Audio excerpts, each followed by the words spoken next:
Good evening, whoever you are. So I hope that this weekend has brought you lots of joy and abundance of love, and I hope that you and your families are happy and warm and enjoying the shelter of this February the 14th, 2026. And I hope that this coming year will bring you all the joy and the love in the world. So I just wanted to wish you, whoever you are, a happy Valentine's Day. I hope that your weekend and week has been full of love and that you have love in your life, and I hope that if you don't, then you've been able to give it to the people who may have even less than you. And I hope that this year brings you all the joy in the world and that you are able to manifest love in all its forms. A brownie for my son. So I bought 2 bars of dairy milk chocolate. And I've also got over here some plain flour and some demerara sugar, which we're going to put here. I've also got some soft raisin medleys, which I got from Sinjida at Women's Whispers. So I'm going to add some of those as well. And what else have I got here? Some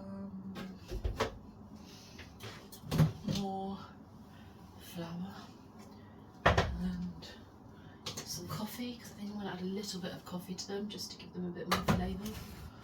And then I've also got in the fridge, I bought a large pack of baking spread as well for them. And we've also got some eggs. I was saying that I might need to get more eggs. They don't go off until tomorrow though, and they have been in the fridge, so actually they should be fine. It says display until 8th of February, best before 15th of February. 3 eggs.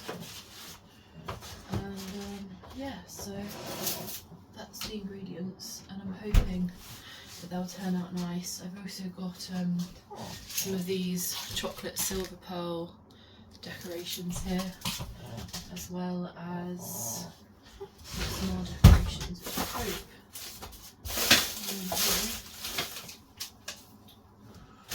I don't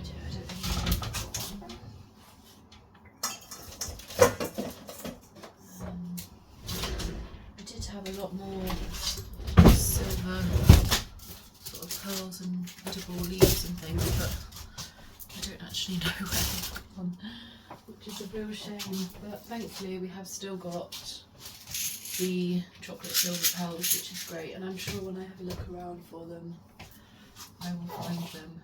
They just seem to have slightly disappeared. Strange.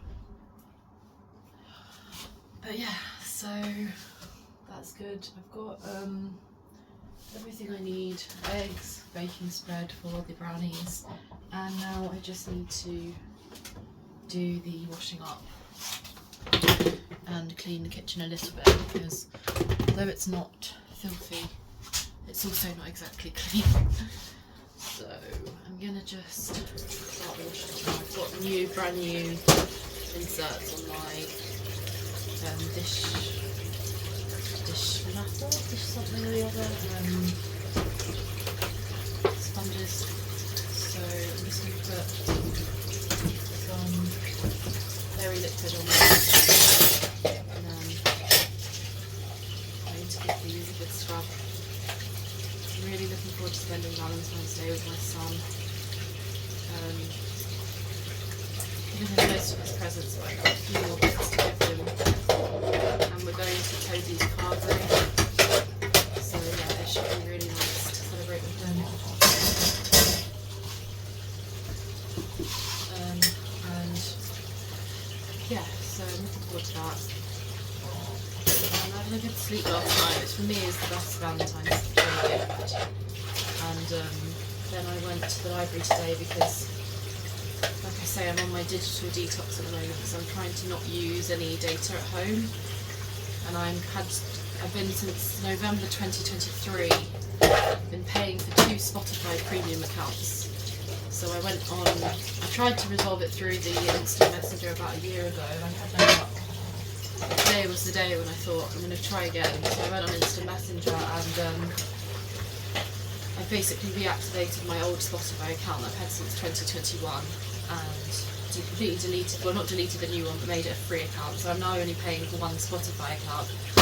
And then I tried my luck. I tried to ask for the duplicate payments to be refunded, which would be about £300. But I think I'm going to have to take that up with the head office for a dispute, if I have the time, which I probably won't. But she did refund me for last month's payment. And then just before the internet cut out, she said that I wouldn't have to pay for this month, which would mean that in a few days I wouldn't pay £12.99, which would be great. So I'm like literally so pleased I've done that, because I've been wanting to do that for like the longest time and I haven't actually got around to it. Like I've just not had enough finding the details, finding the merchant IDs and everything. So I did that, and then I just what did I do? I had to book a table at Toby's Carvery, so I did that as well. Actually, I'm on these antibiotics, ciprofloxacin, and there's a risk of tendon rupture. And yesterday when I got that from my cycle, so much I love the cycle, I actually felt my knee socket, literally what felt like it dislocated from my, like the bone came out of the socket, and I literally saw bone for a second, and then I just lay there, like still, didn't move. Thankfully managed to get some sleep, but I'm like really taking it easy now because of the fact that I'm now on day 8 of these antibiotics. And there was actually a report in the news, if you look up ciprofloxacin, there's a report of a man killing himself on day 11 of being on these antibiotics. I think his name is John. So, we're 3 days away from day 11, I have to be on them for 2 weeks. So I'm just really taking it easy.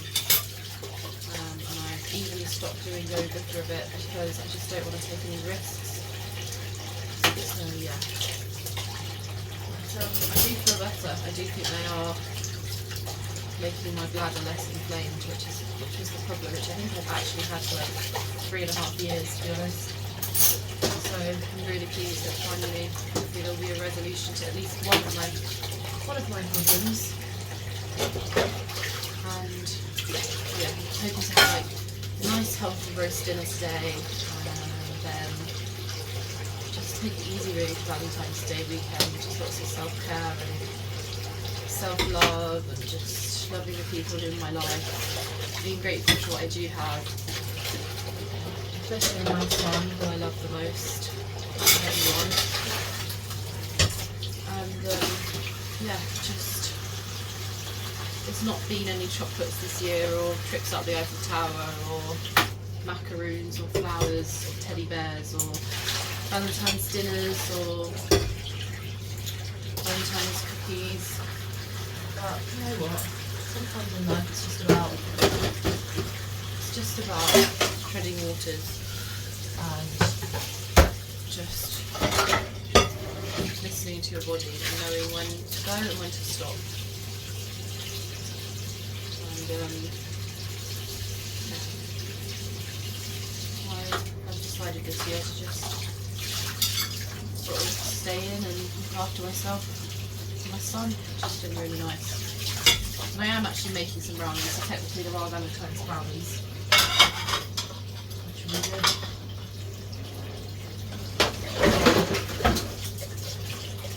And so yeah, I hope you're having a lovely Valentine's Day. What have you been up to? I hope you're managing to spread the love, whether it's just in your community, to your partner, to your children, to your grandparents, to your grandchildren, to your husband, your wife, your aunts, your uncles, your cousins, friends, colleagues, your neighbours, the bus driver, whoever it may be. I do believe that the love people out there will always come back to you. And so, yeah, I just was walking around the city centre yesterday and I saw loads of homeless people curled up in sleeping bags. Well, I saw a lot of homeless people like begging, and then I saw one homeless man just woman curled up in a sleeping bag on the main city centre outside CEX. And I did actually, when I did the Christmas market with the leftover cakes, I actually just went and directly distributed them to the homeless. Like I just walked around and sort of checked what they were looking like, and if they looked like they were dangerous, then I just gave them my cakes and told one man that they were home aid, and they seemed really grateful. And I'd like to do something like that more often, to be honest, just directly giving out cakes. The best would be like pots of pasta, you know, with like some vegetables in it, or yeah, I mean, I know there's some organisations like Helping Hands and Hidden Homeless, Homeless Street Angels, Helping Campers, St Anne's, St George's Crypt, Feed Leeds, Love in a Box, and others I can't quite recall. UCKG, that all helped me when I was homeless, or rather in temporary accommodation, or even in emergency temporary accommodation, so I kind of know how it works, and as I don't really have that much energy, I kind of just have to do things when I can do them like myself. Obviously in daylight hours, and you don't want to just foist things onto homeless people. Sometimes they don't want it. No, I've offered things to homeless people before, and they just said no. There's one man who has, sadly, I think maybe died because I don't see him anymore, but he has like a terrible movement disorder, like Tourette's, when he just constantly is flinching, like moving around, like having an epileptic fit, but just like all the time. And I sat opposite him at a table at St Anne's once, about a year and a half ago, and he seemed, you know, really nice. But then I noticed when I saw him in the street and I offered him something, he said no, he didn't want it. Or maybe he said it to someone else. I can't remember if it was me or someone else, but you do have to kind of respect that. Anyway, I left it there for him anyway, but I don't see him anymore. And like, I do read these stories online, you know, of homeless people dying, being found dead in tents and stuff because they are drug addicts. And I just think it's something I really feel quite strongly about. And not on Valentine's Day, you know, I have no money right now, you know, literally nothing. I'm living off tins, but you know, I still feel like there are certain people who will give you the last shirt on their backs, you know, who will give you the shirt off their own backs if they feel that you need it. And I want to try and be like a bit more like those people who are just keeping cities moving, keeping communities moving, helping the most vulnerable, and not really getting anything back, you know, doing it on a voluntary basis. Because like I say, it's all about how we treat humanity, really, isn't it? And that's it, really. Don't have to do anything, you know, you don't have to have anyone. You know, a lot of people say, yeah, but I'd rather just look after my own people, you know, my own little bubble, and then the people out there just suffer, and that kind of carries on, that cycle continues.